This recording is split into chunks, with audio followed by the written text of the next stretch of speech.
Olá, meu nome é Mônica Dalmácio, eu sou nutricionista e hoje nós temos dois assuntos. A gente vai começar falando sobre o que é a pesquisa de orçamento familiar e o Guia da População Brasileira. Esses documentos foram desenvolvidos pelo governo para que a gente pudesse acompanhar a população brasileira e as mudanças que estão acontecendo no mundo. Então, a primeira pesquisa de orçamento familiar, ela foi baseada numa pesquisa que chamava Estado Nutricional da População Brasileira. Essa pesquisa é muito antiga, ela vem lá de 1974, 1975. E aí o governo percebe que as informações que estão ali não são suficientes para o conhecimento de como anda a população brasileira de verdade. Então, a pesquisa de orçamento familiar, ela surge como uma solução. E a ideia é, a partir da década de 80, 1987, 1988, a gente começar a entender mais ou menos como é que anda a população brasileira. Então, eles fizeram um teste com a região metropolitana de Belém e depois, dali para frente, implementaram para o restante do país. Em 2008 e 2009, o POF já tem um perfil já muito mais parecido com o que o governo gostaria. Então, essas pesquisas de orçamento familiar, elas começam a abranger uma área maior, uma área metropolitana, principalmente maior. Belo Horizonte, Rio de Janeiro, São Paulo, outros locais são incluídos também, inclusive o Distrito Federal. Com relação à realização no território brasileiro, já incluindo, digamos assim, as áreas rurais e tudo mais, isso leva um pouquinho mais de tempo para acontecer. Então, quem realiza essas pesquisas de orçamento familiar? O IBGE, Instituto de Pesquisas Geográficas do Brasil. Então, a ideia, como é um órgão do governo, é que a gente consiga acompanhar a evolução da população em um determinado espaço de tempo. Então, a primeira é 2002, 2003, a segunda 2008, 2009 e a última que nós temos agora é 2017, 2018. Essas pesquisas vão representar a população brasileira com relação ao consumo, com relação à quantidade de eletrodomésticos, a renda per capita por família, o quanto a população brasileira está ingerindo de determinados alimentos, quanto está ingerindo com relação a refrigerantes, a alimentos saudáveis e o quanto a população brasileira também está investindo com relação a o que ela tem dentro de casa, micro-ondas, televisão, geladeira, tudo isso está contabilizado dentro das pesquisas de orçamento familiar. Então, a ideia é que a gente consiga encontrar uma média dentro daquela casa, dentro daquela região, dentro daquele estado, que represente a população brasileira como um todo. Então, a ideia é que cada morador anote durante 2 dias, não consecutivos, para a gente ter um dia, digamos assim, de semana e um final de semana, com as informações sobre tudo que ele ingeriu, o quanto ele gastou, para que a gente consiga saber quanto ele gastou de dinheiro comendo fora de casa, o que ele comeu fora de casa e o quanto ele gastou de dinheiro e o que ele ingeriu dentro da própria residência.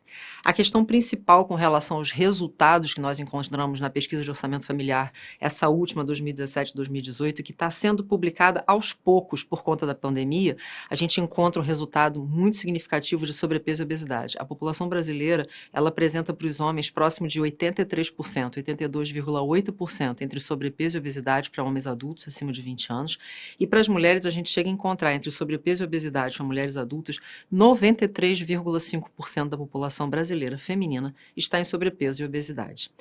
É uma dica para a gente ficar bem alerta que nós temos uma série de doenças crônicas correlacionadas a esse excesso de peso.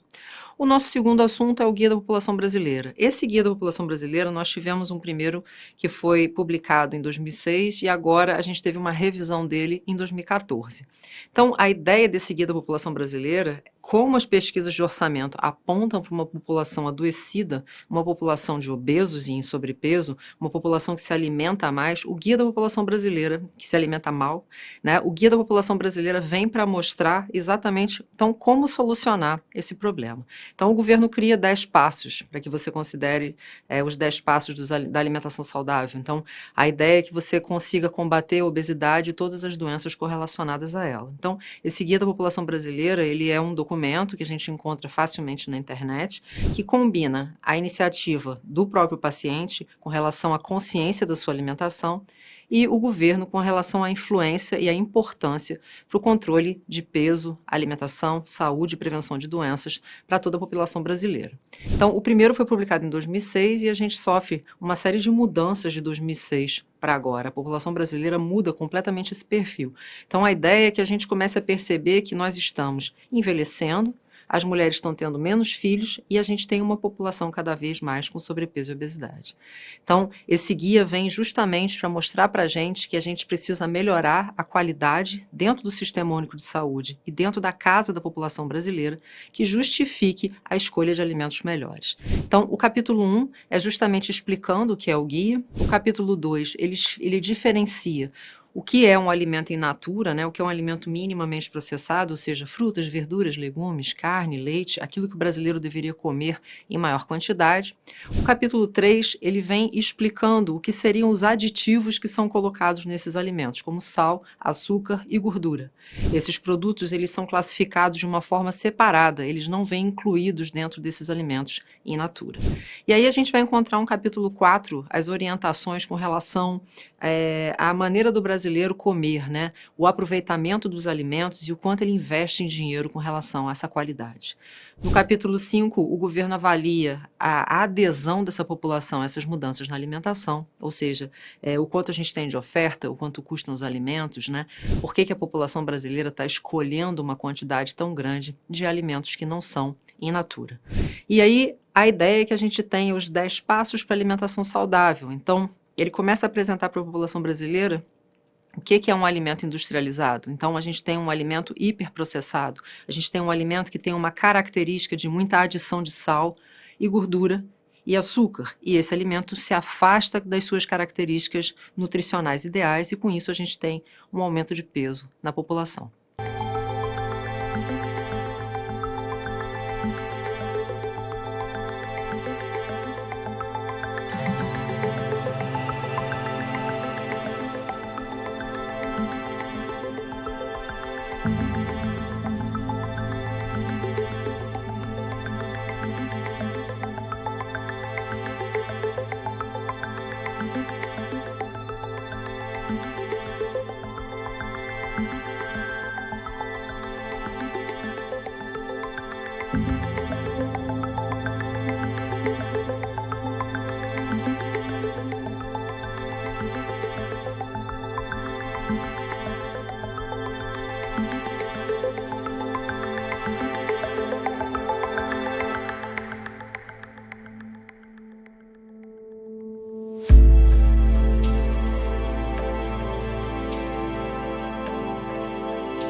Então é isso que a gente tinha para conversar hoje.